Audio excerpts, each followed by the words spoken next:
Bonjour à tous et bienvenue sur ma chaîne Proto Concept Techno. Alors on se retrouve aujourd'hui pour un petit tuto qui va expliquer comment installer un coupe-circuit sur une vieille moto bécane avec moteur AV7 et allumage à rupteur.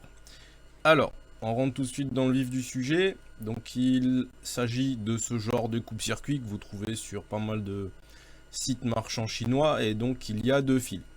C'est en fait simplement un interrupteur, d'accord, et il faut donc l'insérer dans le circuit qui fait fonctionner la bobine haute tension. Alors, la bobine haute tension, elle est là. Comment elle fonctionne?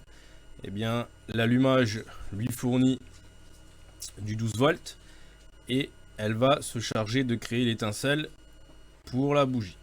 Alors, elle se fixe sur le cadre et donc en temps normal, elle est mise directement à la masse. Donc, ce qu'il faut faire en fait, c'est insérer le coupe-circuit donc entre la bobine et la masse du cadre.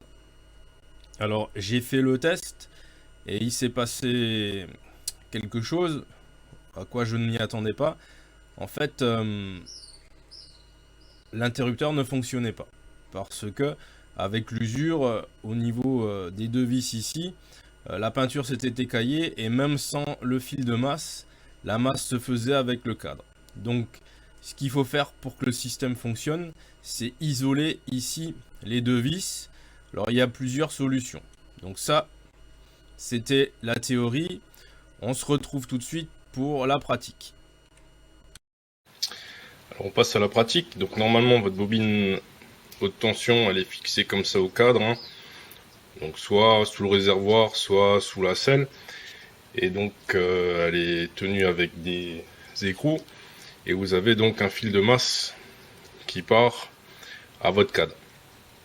Alors comme je disais tout à l'heure, avec l'usure, les vibrations, donc à ce niveau là, la peinture va s'enlever et vous allez avoir une masse qui va se créer. Donc si vous voulez installer le coupe-contact, il va falloir isoler. Donc là vous avez un premier exemple, j'ai mis du ruban adhésif d'électricien. Donc pour isoler cette partie là, et donc ensuite j'ai mis par dessus des rondelles en plastique et je suis venu mettre les écrous. Donc ce qui fait que ma prise de masse est isolée du cadre à ce niveau là, et je vais donc pouvoir partir sur l'interrupteur. Deuxième solution, si vous avez une imprimante 3D, vous pourrez imprimer ces deux petites entretoises. Donc elles vont se positionner comme ça, et vous allez venir pincer le cadre avec les deux entretoises. Ensuite vous mettez votre, je cherche la cosse, voilà, vous mettez votre cosse avec votre tresse de masse et vous venez serrer le tout. Donc votre cosse ici va être isolée du cadre, et donc la masse, donc vous allez partir sur votre contacteur et vous allez aller ensuite du contacteur sur une masse du cadre. Et donc là, quand vous actionnez votre interrupteur sur on, vous fermez, donc la masse se fait, la bobine haute tension peut fonctionner. Quand vous ouvrez le circuit, donc vous coupez l'accès à la masse et donc la bobine haute tension ne peut plus fonctionner. Donc on va monter tout ça et on va tester. Voilà. On est sur le cadre. Donc ici, pour que mon entretoise se positionne correctement, vous voyez ici que les trous sont ronds. Donc au départ ils n'étaient pas ronds.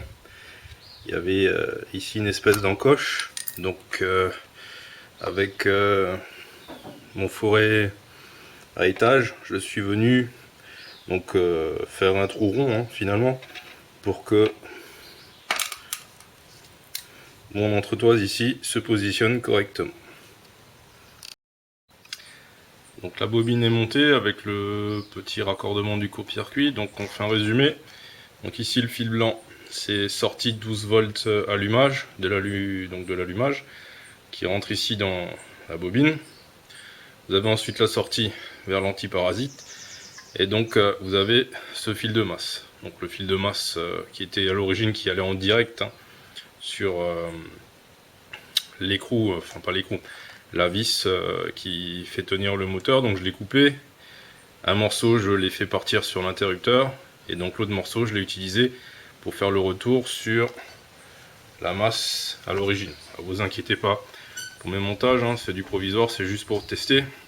C'est ce que je suis en train de faire sur une machine que je suis en train de restaurer.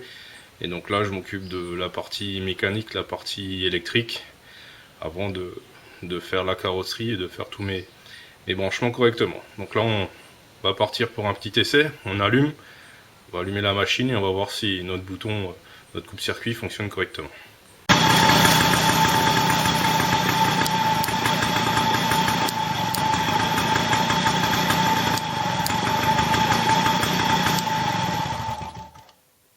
C'est bon, ça fonctionne.